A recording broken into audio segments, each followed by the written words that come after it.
Bugün xalq artisti Ofeliya Sənaninin ad günüdür. Əməkdar artist Nailə İslamzadə birlikdə fotolarını yayımlayaraq bunları yazıb.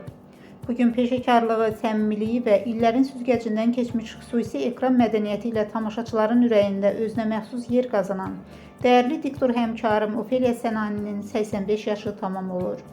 O illər keçsə də nurunu, pozitiv enerjisini və həyat sevgisini qoruyub saxlayan nadir insanlardandır.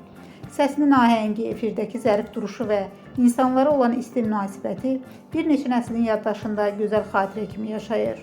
Ofeliya xanıma möhkəm can sağlığı, uzun ömür və hər zaman bu işıqlı təbəssümünü qorumağı arzulayıram. Belə insanlar zaman keçdikcə daha da dəyərli olur.